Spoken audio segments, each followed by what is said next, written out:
پھر سارہ خاتون نے اپنے باپ سے رخصت مانگی، اس نے ان کو اجازت دے دی، اور پھر سارہ کو بی بی کو ابراہیم علیہ السلام اپنے ساتھ لے کر شہر سے نکلے۔ اللہ کا حکم بھی یہی تھا۔ راستے میں کچھ لوگوں نے ابراہیم علیہ السلام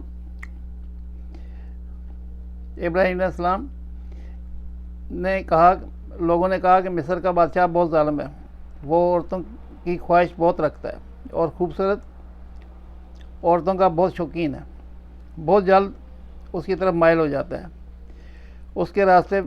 اس راستے میں 10 آدمی قابض رہتے ہیں، جو کوئی مال اسباب مصر لے کر جاتا ہے اس کو پکڑ کر اس کا مال محصول کے طور پر لے لیتے ہیں، اور اگر کوئی سوداگر عورت کے ساتھ ہوتا ہے تو اس عورت کو بھی چھین لیا جاتا ہے۔ یہاں سے حضرت ابراہیم علیہ السلام کی دوسری شادی کی ابتدا ہو رہی ہے۔ یہ سن کر حضرت ابراہیم علیہ السلام اندیشہ کرنے لگے، کیونکہ حضرت ابراہیم علیہ السلام کے ساتھ سارہ خاتون سارے جہاں سے جو خوبصورت کوئی عورت نہ تھی، ان کے پاس جانے کے علاوہ کوئی دوسرا راستہ نہیں تھا۔ حضرت ابراہیم علیہ السلام نے ایک صندوق بنا کر اس میں سارہ خاتون کو چھپا کر قفل کر لگا دیا اور صندوق کو اونٹ پر کسوا دیا اور شہر میں جا پہنچے۔ محصول کرنے والے صندوق کھولنے لگے تو اسے دیکھ کر اس کا محصول وصول کریں۔ حضرت ابراہیم علیہ السلام نے فرمایا، صندوق مت کھولو، اس کا جتنا محصول ہوگا میں ادا کروں گا، اگر تم چاہو تو صندوق کے برابر سونا چاندی بھی لے لو۔ اس پر وہ اور بھی ان کو اشتیاق ہوا کہ نامعلوم صندوق کو ضرور کھولنا چاہیے۔ چنانچہ انہوں نے بے حد اصرار پر صندوق کو کھولا۔ دیکھتے ہیں کہ ایک عورت صاحب جمال حسن والی اس میں بیٹھی ہے، جس جیسی تلاش کرنا چاہیں بھی تو مشکل ہے۔ جب محصول والے حضرت ابراہیم علیہ السلام اور بی بی سائرہ خاتون کو لے کر بادشاہ کے نزدیک گئے تو بادشاہ ملعون نے پوچھا، کیا یہ عورت تمہاری بیوی ہے؟ ابراہیم علیہ السلام نے کہا، انہوں نے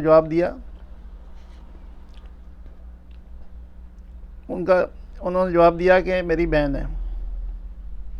ابراہیم علیہ السلام نے فرمایا کہ میری اس زمانے میں بہن اور بیوی کو شریعت میں یہی کہا جاتا تھا۔ جواب سن کر اس ملعون نے کہا، تم اپنی بہن کو مجھے دے دو۔ ابراہیم علیہ السلام نے فرمایا، وہ اپنی مرضی کی مالک ہے۔ سارہ خاتون نے کہا، میں پناہ مانگتی ہوں اللہ سے۔ وہ ملعون ہنسا اور حکم دیا کہ ان کو حمام میں لے جاؤ، نہلا دھلا کر لباس فاخرہ پہنا کر خوشبو میں معطر کر کے میرے پاس لاؤ۔ ملعون کے حکم پہ ایسے ہی کیا گیا۔ اللہ نے جبرائیل علیہ السلام کو بھیجا۔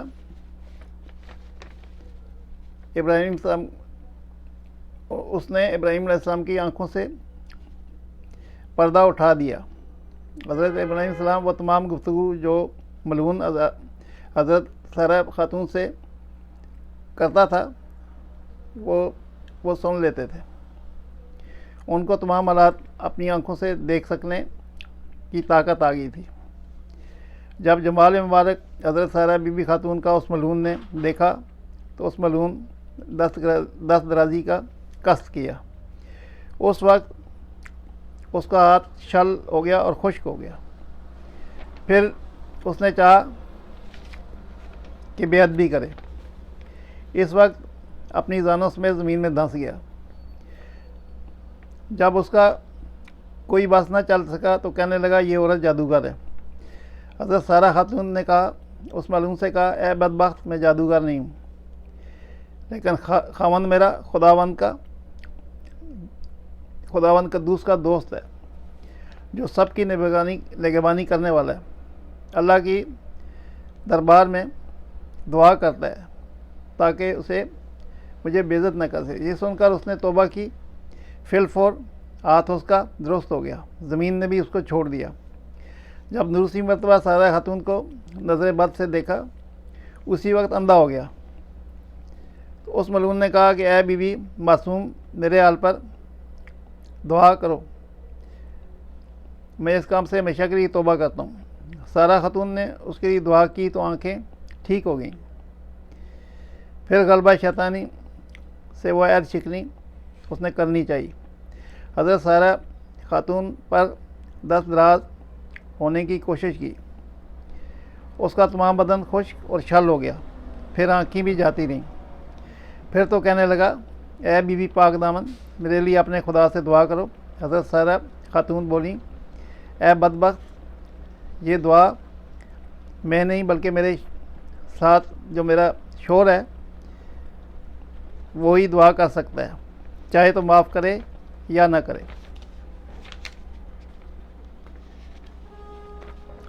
اس نے کہا ابراہیم علیہ السلام کو یہاں لاؤ۔